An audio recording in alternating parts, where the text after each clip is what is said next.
Chief Justice, may it please the court. I'm Amy Swearer. And I'm GianCarlo and And welcome to SCOTUS 101, where we break down what's happening at the Supreme Court, what the justices are up to, and other things related to our favorite branch of government. Welcome to another episode of SCOTUS 101. Welcome back to the show. As always, we are delighted to have you join us. Well, as is often the case, the court saves its most exciting cases for the end of the term, and that rule has held true this week. We have 5 opinions to talk about. Now, by my count, we still have 8 more to go, so theoretically we could be done next week. But enough about next week. Let's talk about this week. We have 5 cases, again, including some of the juicy ones that I know we've all been waiting for. And without further ado, first up is Espinoza. So several years ago, Montana created a $150 tax credit that you could get if you donated money to an organization that then provided scholarships to qualifying students who attended private schools. Montana has a provision in its constitution, though, that prohibits the state from providing aid to religious organizations. These provisions are pretty common. Over 30 states have them in their constitutions, and they're called Blaine Amendments, after the former Speaker of the House, James Blaine, who tried and failed to amend the Constitution to get such a provision in there. And 3 mothers who wanted to take advantage of this program to send their kids to private religious schools filed suit when they were stopped from doing so. And after the lawsuit winded its way through the state courts, the Montana Supreme Court said that the entire program had to be scrapped. The issue before the court was whether a state violates the free exercise clause of the First Amendment when it invalidates a generally available student aid program simply because this program affords students the choice of attending a religious school. The case turned out to be 5-4, written by the Chief Justice, joined by the court's 4 conservatives, and the court held that, yes, it does violate the free exercise clause.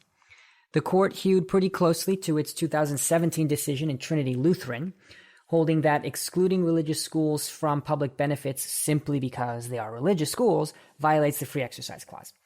There were a lot of opinions in this case, so we'll go through them briefly.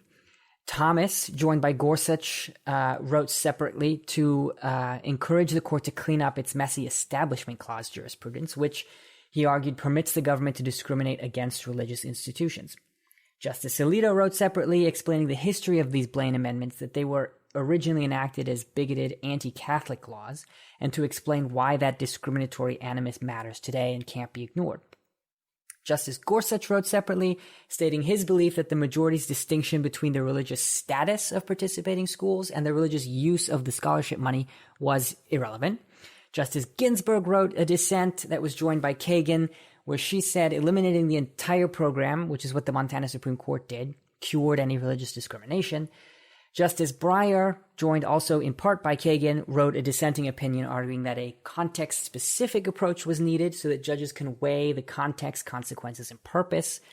And then Justice Sotomayor, in what is becoming a trend of hers, wrote a dissent joined by no other justice, arguing that interests embodied in the religion clauses, whatever those are, not entirely clear, permits the government some room to single out and exclude religious organizations.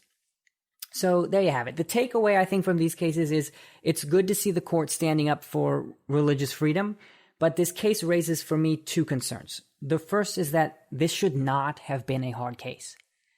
The fact that it was 5-4 and very narrowly fought reveals just how warped the court's religious clauses jurisprudence has become over the years and how badly it needs a top-to-bottom overhaul. And second, I think that Thomas is absolutely right. The court's Establishment Clause jurisprudence is a disaster, and it has encouraged governments to do exactly what the First Amendment is designed to prevent, which is discriminate against religion. The court ultimately refused to consider Establishment Clause arguments that petitioners made in this case, which is too bad. They forfeited an opportunity to fix or at least give some clarity to that jurisprudence. One of the other big opinions to be released this week was in June Medical Services v. Russo, which involved a Louisiana statute requiring doctors who perform abortions to obtain admitting privileges at a hospital. When the court decided to hear this case, many conservatives and pro-life advocates were excited. They had high hopes that the court would use this as an opportunity to overturn its 2016 decision in Whole Women's Health v. Hellerstedt, where a 5-4 majority struck down a very similar Texas statute. Justice Kennedy was the deciding vote in that case, and of course he has since been replaced by Justice Kavanaugh. The simple math seemed to point to Whole Women's Health being overturned. However, this week, Chief Justice Roberts unexpectedly pulled the rug out from under the conservative wing of the court. In a very narrow 5-4 decision, the court reversed the Fifth Circuit's earlier ruling and struck down the Louisiana law as unconstitutional. Justice Breyer's plurality opinion, which was joined by Justices Ginsburg, Sotomayor, and Kagan, relied very heavily on Whole Women's Health and said that the Louisiana law was virtually identical to the Texas law struck down in that case. Chief Justice Roberts concurred in the judgment but did not join in that plurality opinion. Even though he reiterated his belief that Whole Women's Health was wrongly decided, he declined to overturn this precedent based on stare decisis, stating his belief that the Texas and Louisiana statutes were virtually identical and that this case therefore required the same result as that of Whole Women's Health. Justices Thomas, Gorsuch, Alito, and Kavanaugh all wrote dissenting opinions in this case. There were many consistent themes from these dissents, including the assertion that the physician plaintiffs in this case lacked standing to bring claims on behalf of their patients. Both Alito and Kavanaugh argued that the court, both today and in Whole Women's Health, misapplied the undue burden standard adopted in Planned Parenthood v. Casey. Justice Gorsuch's dissent focused more broadly on what he viewed as the court's misapplication of numerous doctrines, including the deference ordinarily afforded to legislative findings and the need to limit judicial review to the parties most affected by a law. Justice Thomas, for his part, took direct aim at the court's abortion-related precedents in general, arguing that they are, quote, grievously wrong and should be overruled. Now, I have many thoughts on what happened with the Chief Justice here, who once again handed the court's liberal wing a much-needed fifth vote in a contentious case where conservatives thought that simple math would hand them a victory. His argument for abiding by stare decisis here is a bit confusing. Recall, Whole Women's Health is only 4 years old. He thought it was wrongly decided at the time, and he still apparently believes it is wrongly decided. He has also, in recent years, voted to overturn much more long-standing and deeply entrenched precedent in cases like Janice and Nick. It's also confusing because if the chief just wanted to uphold the law while still protecting the court's image of being non-political, he could have done so by simply dismissing the case on standing grounds. Again, standing was a big issue in this case and was brought up by the dissenting justices quite often. This would not have been the first time, even this term, that the chief would have gotten around a contentious ruling on the merits by getting rid of the case on procedural technicalities. That is indeed what happened earlier this term in New York State rifle and pistol. So overall, just a very confusing and inconsistent approach by the chief this term, and a very disappointing result for pro-life advocates. Amy, I wanted to highlight an amusing parody, I suppose, of Justice Roberts' approach here by Casey Maddox. Casey Maddox is a well-known First Amendment lawyer. And he said, imagine this. You turn to your child and you say, what do you say when you've made a mistake? And your child responds, it was a mistake, but I won't apologize for it because you've come to rely on my mistakes. And if I stop making them, you won't respect me. That seems to be a pretty accurate assessment in this case. I appreciate that. Next up is SILA Law. The issue in SILA Law was whether the Consumer Financial Protection Bureau's structure violates the separation of powers, and if so, what to do about it. So, by way of background, 2010, Congress passes and President Obama signed Dodd-Frank, which, among other things, created the CFPB to enforce consumer protection laws. Dodd-Frank structured the CFPB in a unique way. It put it under the control of a single director who served a 5-year term and could only be removed by the president for inefficiency, neglect of duty, or malfeasance in office. The petitioner, SILA Law, challenged an investigatory action that the CFPB launched against it on the grounds that this organizational structure is unconstitutional. It argued that the director must be accountable to the president, or else he or she is impermissibly wielding the executive power. Chief Justice Roberts wrote for the 5-4 majority, agreed with that argument, stating that, quote, the executive power belongs to the president, and that power generally includes the ability to supervise and remove the agents who wield executive power in his stead. While the 4 conservatives joined this essential holding, Thomas and Gorsuch did not join the portion of the opinion in which the court held that this part of Dodd-Frank can be severed from the rest of the bill, so that the CFPB doesn't have to be struck down in its entirety. Thomas argued that the proper remedy in this case was simply to deny the CFPB the ability to enforce its investigative demand against SILA law. The judicial power, he said, is limited to pronouncing judgments in the case at hand, does not include the power to exercise, erase, alter, or otherwise strike down a statute. Kagan, joined by the other 3 liberals, wrote that the CFPB structure was constitutional. In her view, the Constitution gives Congress the ability to structure administrative institutions as the times demand, with the only limitation that the president retains the ability to carry out his constitutional duties. Those 4 did, however, agree that this portion of Dodd-Frank was severable, so the CFPB survives.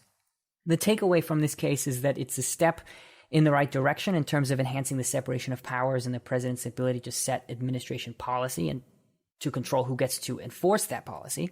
Presidents, after all, are politically accountable, but the agency heads are not. There will likely be challenges in the future to actions taken by the CFPB. I think next up will be its financing structure. Remember, the CFPB doesn't get funding through the appropriations process. It gets it straight from the Treasury. So the next challenge will be on that grounds. And that's it for CFPB. The court also issued an opinion in the First Amendment case of USaid v. Alliance for Open Society International. In 2013, the court held that it was unconstitutional for USaid to require American organizations who receive federal funds to have policies explicitly opposing sex trafficking and prostitution. This case challenged whether that same policy was unconstitutional as applied to the foreign affiliates of those American organizations. In an opinion by Justice Kavanaugh, joined by Roberts, Alito, Thomas, and Gorsuch, the court held that the policy is not unconstitutional as applied to the foreign affiliates, since foreign citizens outside U.S. territory do not possess First Amendment rights under the U.S. Constitution. Moreover, these foreign affiliates are separate legal entities with distinct legal rights and obligations, and their speech is not attributable to the American petitioners. Justice Breyer was joined in dissent by Justices Ginsburg and Sotomayor. They argued that the speech of the legally separate but clearly identified foreign affiliates should be attributed to the American petitioners for purposes of the First Amendment.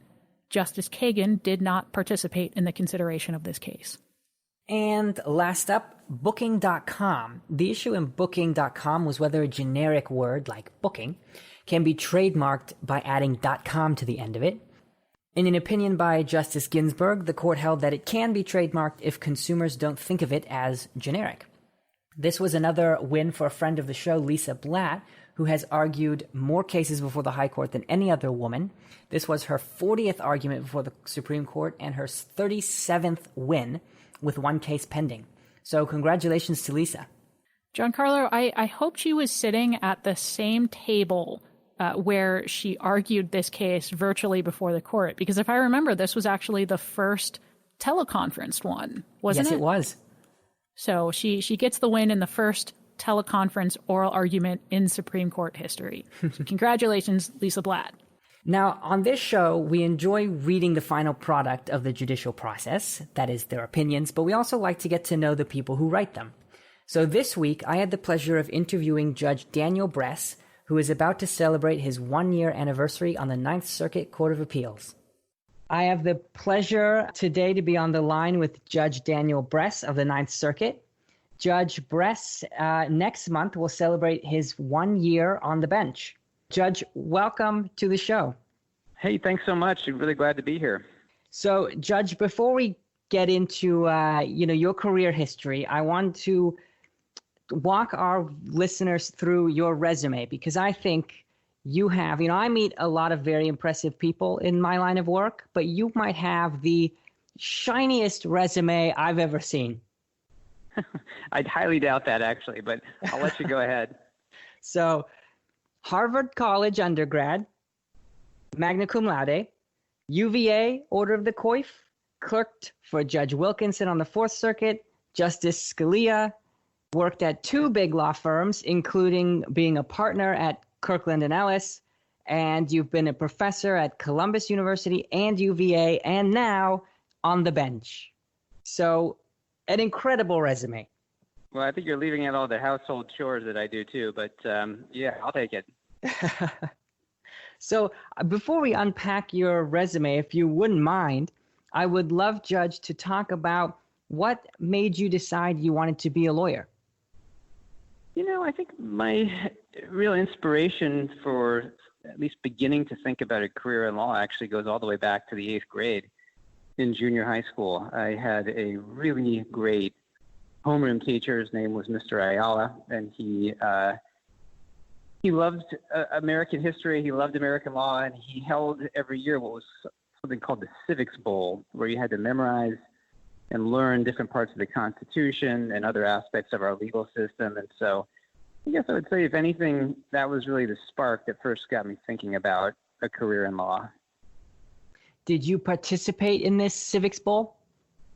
Sure, everybody did, and I had a huge stack of flashcards, that had different questions and answers, and it was about learning different parts of the Constitution, different aspects of how the federal government was set up, and it was just a great introduction to our legal system when I was 12 years old or so.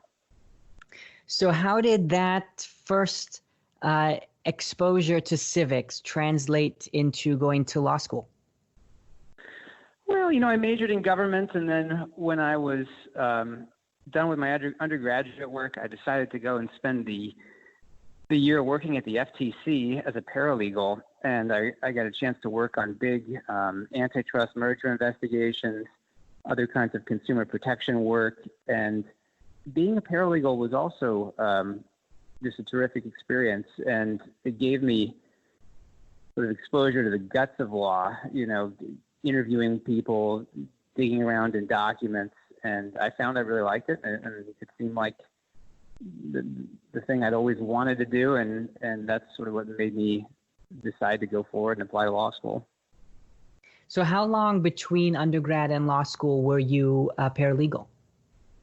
I took a year off. Yeah, I took a year off, and then after that, I decided, I think I'd always planned to go to law school, but I sort of felt like I wanted to have a year in between, and I'm always encourage people to do that. If anything, I think it's good to take even more time off. So after you've been a paralegal for a year and you go to law school, how did law school compare to being a paralegal? Well, law school is a little different than the day-to-day work of a lawyer. In law school, you're, of course, exposed to so many different areas of law, but part of what you're trying to do is think a little bit more theoretically about the different subjects that you encounter, and you see a real range of them in law school. But I love law school. I mean, that was, for me, it sort of clicked for me. I found myself just immersed in it. I loved it. And I sort of knew right away that was the right place for me. And then you went on to clerk for Judge Harvie Wilkinson. Can you tell me about that experience and how it compared to that theoretical understanding of the law that you loved in school? Well, I mean, clerking for Judge Wilkinson was just a terrific, life-changing experience. I mean, he is a lifelong mentor to me. He's an incredible writer. He had just a real passion for law, for all areas of law. He would pick up a bankruptcy case and become so excited and intrigued by it. He would pick up a tax case. He would pick up an environmental case. Everything he touched, he enjoyed. And he had such an enthusiasm for what he was doing. And that really just pervaded the atmosphere in chambers. It was such a fun time. It was such a great year. Do you have any particularly fond memories? Any particular experience? Oh, there were so many. I mean, well, yeah, the judge, you probably heard this. Judge Wilkinson was very into running, and he would run 3 miles a day. And we did this with the clerks. So we did this every day, rain or shine, hot August days in Charlottesville, bleak February days, and we did it around a track. And so that was, 3 miles, 12 quarter-mile laps. And it would be the judge, and at the time he just had 3 clerks.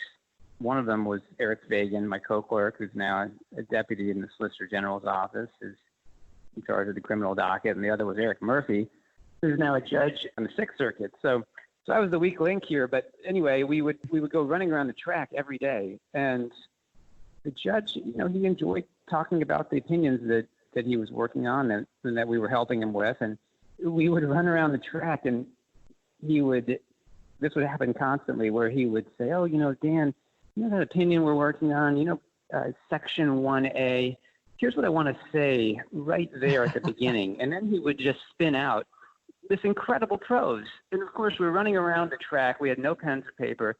And Right. as soon as we would get back to chambers, we would be in our running clothes. We'd race back to the computer, and we'd try to put our heads together and say, "Do you remember what he said and how he said it?" And invariably, it was 10 times worse than the way he had put it on the track. And then, speaking of somebody who can spin prose, you went on to clerk for Justice Scalia. Tell me about that. Well, that was really another honor of a lifetime, both to clerk on the Supreme Court and then especially to clerk for the justice, who was really just a towering force in law, but also a tremendous person to work for. And, I'm from a small town in California, and there were so many days when I walked into the Supreme Court and thought, this is the greatest country in the world, that you can be from a small town and be working for a justice on the Supreme Court of the United States. But it was an incredible experience to work for the justice. He had such an incredible legal mind, a 0 to 60 ability in just seconds. He could immediately grasp when you walk into his office and say, "Justice, I need to raise something with you, and here's the situation." He would get it faster than anybody, and he was just a beautiful writer and someone who took so much care in the work that he did. And it was just an incredible experience to, essentially learn at his feet. Do you have a favorite Scalia story? Well, I'll tell you, he was such a craftsman with the opinions and with the writing. And before he would put out an opinion, and this would be after weeks and months of work on it already, he liked to do something that he called booking the opinion, where if you were the clerk and it was your case, you'd go down to his office and you'd bring everything that was cited in the opinion, every case, every statute, every article, anything. And we would have a printout of the opinion, and just the two of us would sit there and go through the opinion line by line, and he would read it all out, and he would use different intonation, and he had this was the process he used to sort of just put the finishing touches on it. And some of these were opinions that were majorities, and some were partial concurrences or mistakes. It didn't matter what it was. It was the same approach every time. I just tremendously respected that. But of course, there were funny times too. I mean, the justice had a former clerk named Rick Bress, same last name as me, but we're not related. And I remember when I started the clerkship, the justice called me and said, "Hey, how's Rick doing?" I said, "Justice, I don't know who Rick is." And I just knew that the look on his face must have been, "Oh my goodness, I've made a terrible, terrible mistake." But yes, he was a lot of laughs. He was funny, really funny person. Very spontaneous too. So besides Judge Wilkinson and Justice Scalia, do you have any other mentors in your career? I have been so lucky in my career to have met and to come into contact with people who were always supportive and who just taught me a great deal. I mean, I guess one person I would mention is Lillian Bevere, who is a professor at the University of Virginia School of Law. She was my property professor.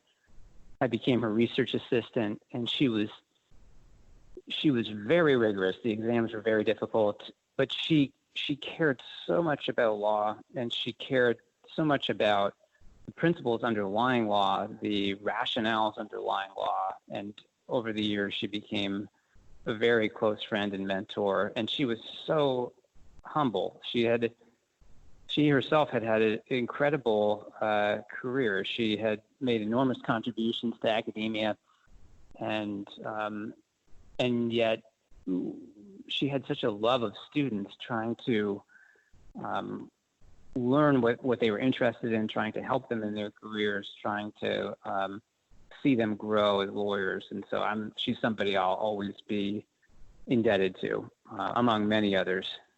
So tell me, changing gears here, what was it like going from law school to the clerkships and then into private practice? You know, when I left the clerkships, I thought, I want to go to law firms, and I thought maybe that would be something I would do for a few years. It turned out that it was just a really good fit for me. Both of the firms I was really proud to work for, the first Munger Tolles, and then really where I spent the bulk of my career at Kirkland Ellis. I love both places. I mean, Munger, I wasn't there nearly as long, but I made so many close friends there, including several who are now colleagues of mine on the court, Judge Watford, Judge Friedland, and Judge Collins. I got to know each of them in private practice and work with them. They later came onto this court, and so it was fun to come onto this court and know them. And then Kirkland, where I spent most of my career, it was just a very good place for me. It was a really entrepreneurial, rewarding, exhilarating place to work. There were really challenging cases. There were some of the biggest legal problems were things that I was working on, and it was a place that essentially threw you in, and you had to learn how to practice law really quickly. But again, it was such an exciting place to work because of all the different opportunities that we had there. What kind of law did you practice? I was basically a general civil litigator. So I did, I did some appellate work and had that training from my clerkships, but I also did a lot of work in trial courts, both federal and state. And I wouldn't say I had any kind of specialty. In fact, I was sort of averse to that, but I did a lot of complex civil litigation. I did a fair amount of work in the class action context, business disputes, you name it. It was sort of what clients needed done. That was, we like to consider ourselves, I like to consider myself someone who could do, pretty much anything. And that was the fun thing about it. There, no case was the same. And while you were managing your practice at Kirkland, you also were an adjunct professor, right? I was, yeah. My wife always teased me and said, this is what you want to do with your weeks off, is to go teach a class. But yeah, I taught at both UVA, where I went to law school, and then at the Columbus School of Law, which is affiliated with Catholic University in DC, and taught several times at both institutions. Just terrific experience, both times, all times. What did you teach? I taught a class that I actually developed with a professor at UVA, Micah Schwartzman, who was my law school study partner, and then he became a full professor at UVA. The class was called Textualism and Its Critics, and it was a class we designed that was essentially examining textualism as a method of statutory interpretation, and it began with the question, what is textualism? And over the course of the class, what we examined were, what is textualism? What are the justifications for it? What are the arguments against it? And we read pieces from, some of it was academic pieces, but some of it was cases. And, it was Breyer, Posner, Scalia, Easterbrook, John Manning, Caleb Nelson. It was designed to give students sort of an introduction to that whole discipline of statutory interpretation. I'd love to see the reading list for that class. It was the greatest hits, and it was fun because there was always new material that was available every year, and that's what made it fun because it was, that there's so many. The cases themselves have so many rich case studies about how to do statutory interpretation. So it was. I looked forward to it. Sometimes I did it in a block. Sometimes I did it. I taught once a week, and it was always something I looked forward to every single time. So how did you find the transition from private practice teaching to the bench? I would say it was a pretty easy transition. I mean, I'm so fortunate. What I do now is really the job of a lifetime. I mean, I loved being a lawyer. It was something that fit me very well. But what I get to do now every single day is something I also love doing, which is essentially writing, reading, thinking, talking about law. I get to work in every area of the law, which is a little different from private practice, where you're maybe a little more focused in certain areas that your clients may need assistance in. But it's a very satisfying thing to be a part of the federal judiciary and to have colleagues who are so dedicated to this mission. And of course, to work with clerks. I was a law clerk myself. It was a formative experience for me, and so it's sort of nice to be on the other side and to work with younger lawyers and to see them grow. It's been really quite memorable, actually. Do you have any traditions that you've established with your, I assume you're on your first batch of clerks?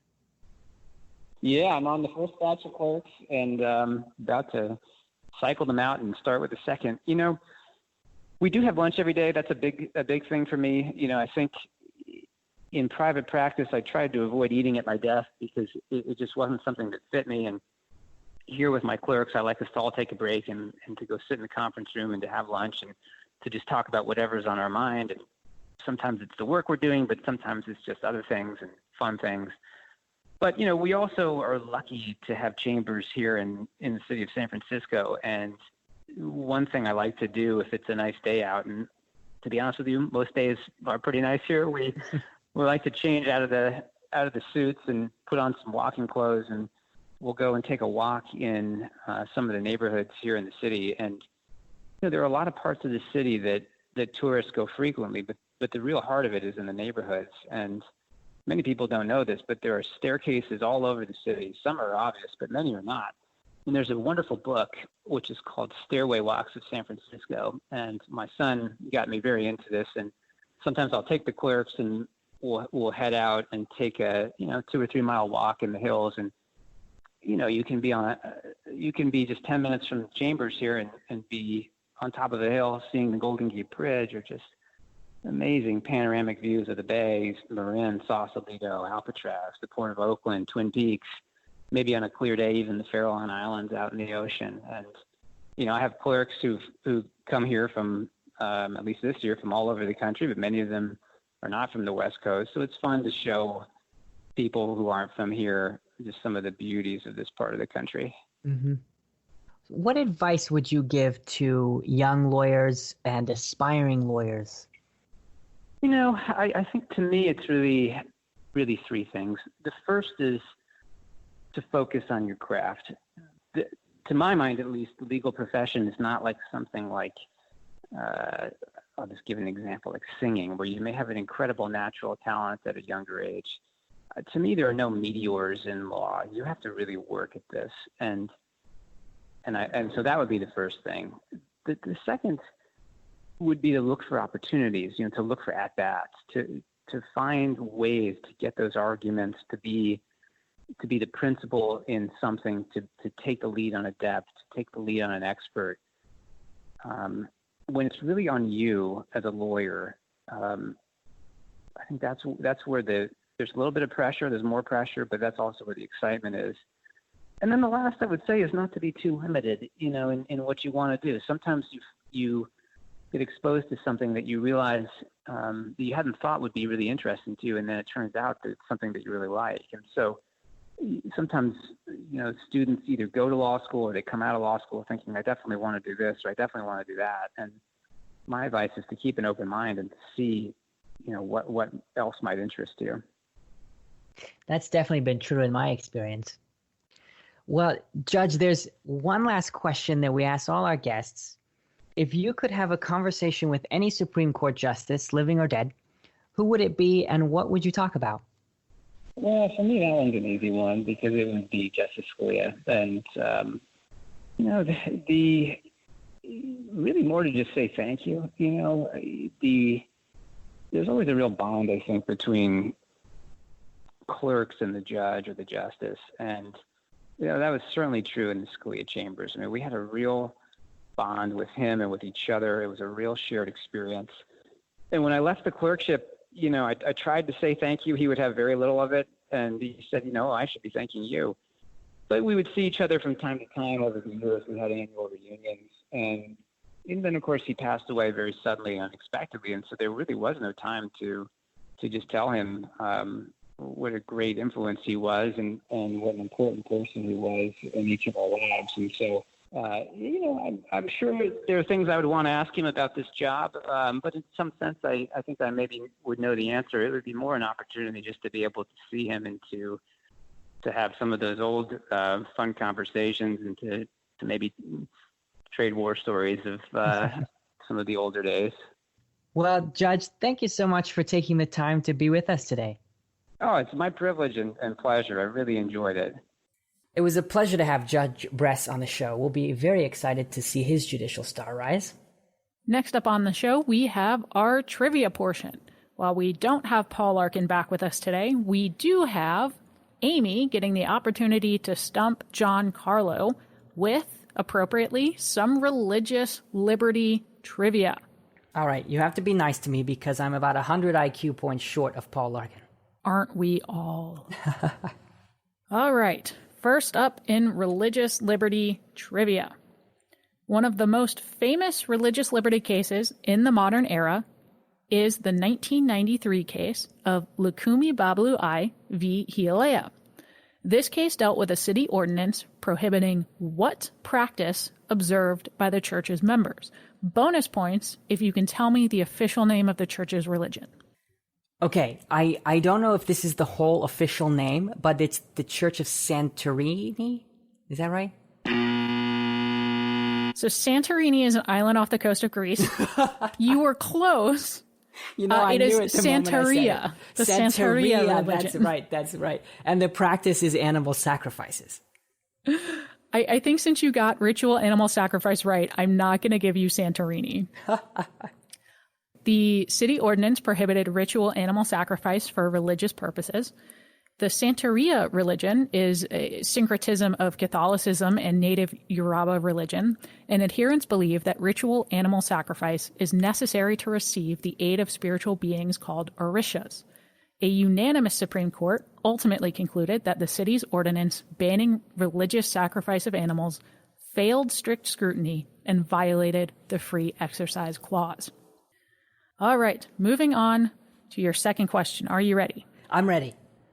The court first addressed the First Amendment's protection of religious liberties in the 1878 case of Reynolds v. United States, holding that religious duty was not a defense to a criminal indictment. For what offense was the criminal indictment in this case? It was bigamy. That is correct. George Reynolds was a member of the Church of Latter-day Saints, known colloquially as the Mormon Church, and was charged with bigamy under the Moral Anti-Bigamy Act. Reynolds believed it was his duty as a male member of the church to practice polygamy and had requested that the jury be instructed to find him not guilty if it found he committed bigamy only because his religion commanded it. Fun fact. Oh, sorry. Oh, no, we've got a fun fact. I was going to say fun fact. There are several challenges to anti-bigamy laws winding their way through the district courts right now in light of the Supreme Court's opinions in some of the gay marriage cases. Moving on to your third question. In a 1983 case, the Supreme Court held that the religion clauses of the First Amendment did not prohibit the IRS from revoking the tax-exempt status of a religious university whose practices are contrary to a compelling government policy. What was the university, And what was the university policy at issue? Okay.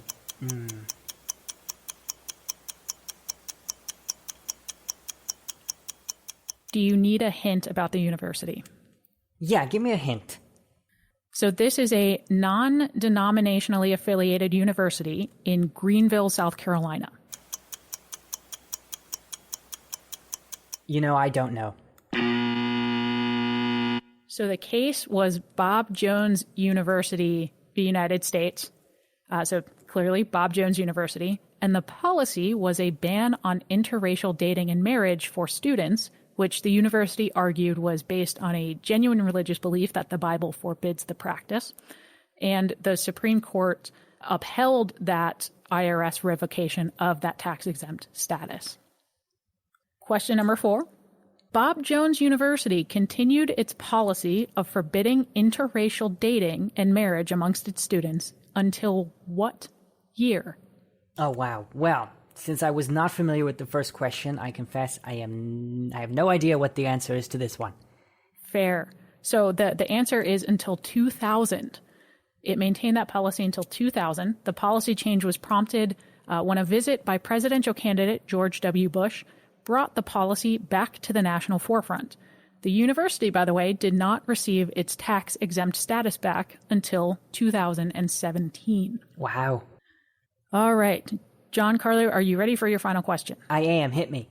So we're going back to something that you brought up already in the case summaries, the Blaine Amendment. 37 states currently have some form of what is known as a Blaine Amendment prohibiting government funding of religious schools. Congressman James G. Blaine, for whom the amendments are named, initially proposed the constitutional amendment to this effect after being inspired by a speech by which president? Interesting. So, given when these things happened, I'm going to guess Woodrow Wilson, but I'm not sure about that. Would it help if I said it was an 1875 speech? Oh, much older. Okay. Well, my historical knowledge of the presidents pretty much fades into murky nothing before 1900, so I don't know. The answer is Ulysses S. Grant. Interesting. President Okay, give me the Grant. backstory behind that. So Blaine proposed the federal amendment after hearing an 1875 speech by President Grant at a veterans meeting in which he called for a constitutional amendment prohibiting the use of public money for sectarian schools. Blaine's proposed amendment, as you suggested way back in your case summary at the beginning of this episode, passed in the House but failed in the Senate by 4 votes and did not get passed or enacted into the Constitution. So there you have it. There is our trivia for the day. I hope everyone, including GianCarlo, learned quite a bit about some of the religious liberty cases. Well, folks, that's our show. Thank you so much for listening to SCOTUS 101. Be sure to subscribe on Spotify, iTunes, or wherever else you listen to your podcasts. And please, please, please, if you love us, leave us a 5-star rating. You can follow us on Twitter and Instagram at SCOTUS101 and email us at SCOTUS101@heritage.org with your questions, comments, or ideas for future shows.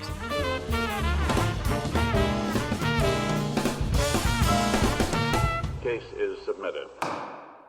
You've been listening to SCOTUS 101, brought to you by more than 500,000 members of the Heritage Foundation. Executive produced by Amy Swear and GianCarlo Canaparo. Sound designed by Lauren Evans, Mark Guiney, and John Popp. For more information, visit heritage.org.